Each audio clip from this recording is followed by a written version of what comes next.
Helene Galen.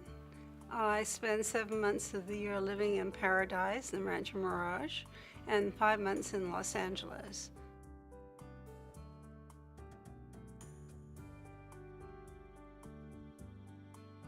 People who eat well and people who give sleep well. So I guess the results of seeing all of this is I do sleep well because I know that what I have given has an effect, whether it's on our museum, which educates thousands and thousands of children, whether it's our hospital that takes care of a lot of poor people, and of course the Children's Center that has taken care of 17,000.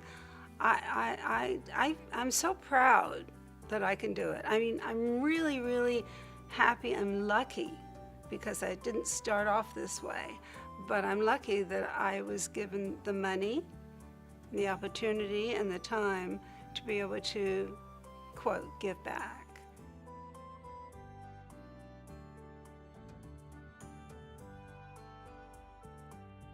Well, living in this desert is a great inspiration because most of my friends are givers. And I just don't know how, if you have the money to give, fabulous. But there's another side to the coin, and that's the volunteers who don't have the money to give, but they give their time. Now, I used to do that before I had money to give. And giving time is money, and it's amazing. I mean, look at the film festival. We had 850 volunteers, people that give their time equals money. A hospital, these women and men wear uniforms and come in every day and serve the public. Giving is not necessarily money. In fact, probably it's even more than money.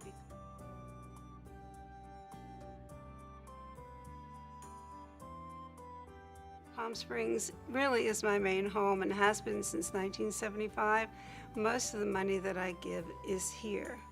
There are several charities that have been very important to me, and I see the difference. First of all, of course, the Barbara Sinatra Center for Abused Children, because I see where the money goes.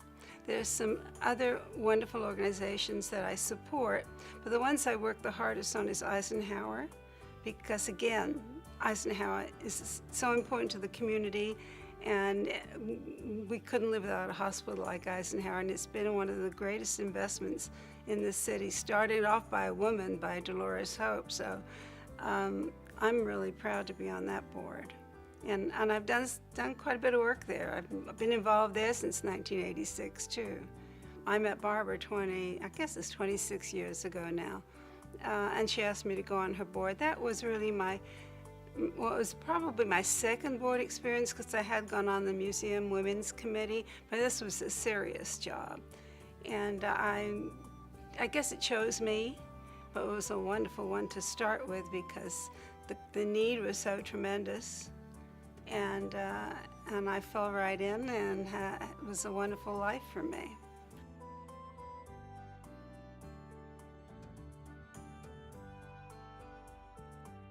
I think you have to be taught. I don't think it comes naturally. Young children need to be educated that if you have enough to give and share, you should. So I'm probably guilty of not being responsible for teaching my own grandchildren, and I'm going to start that one because it's really important. I think that's where the issue is. It's not a natural phenomena, I don't think, if you have very little, to share it.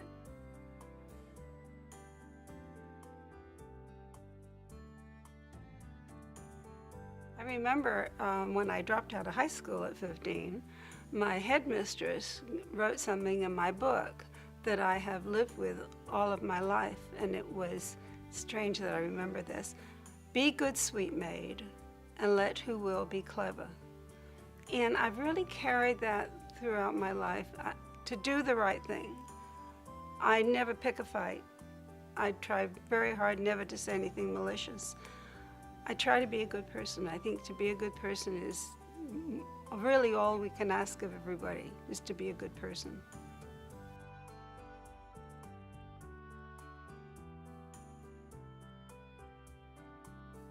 Not only does the philanthropy help the institution, Look around and see the hotels, the waiters, the party planners. It's a whole industry of people that have jobs as a result of philanthropy. I'm happy when more people come into our museum. They get the benefit of seeing the art. We get the benefit of them paying dues and having a payroll. We support all these employees. Isn't that wonderful?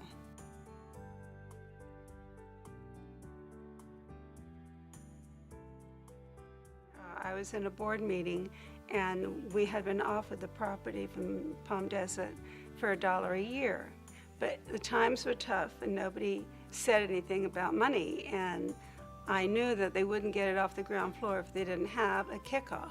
As I said, I have a small foundation that my husband left, and I went outside because I had to think it over. I got in the car and I called my 2 daughters. They don't have to vote, but I like to tell them. And I told them what I wanted to do, that I wanted to give $1 million to kick off this building, because having been involved with the museum for so many years, I knew we had to have, and we all knew, we had to have a presence out in the east part of the valley. So I picked up the phone and I called the museum, and they were still in the board meeting. And they was screaming and yelling, "Yay, we got $1 million, we're off." And that $1 million turned into $6 million, because once the ground had been set and the first money had come in, people were happy. Now we have wonderful founders that come in with $25,000 a piece. We have over 100 of them. So you can see that it's just spread, and it has turned out to be a winner. We're really happy with it. We have nicknamed it personally the Little Galen, because in Los Angeles at USC, there's a sports stadium called Galen. My husband and I put in 2005. So that's called Galen. This is the Little Galen. So it's kind of amusing. Community is God's blessing out here. I think this is a wonderful place to spend the rest of your life, and I'm going to be happy to do that.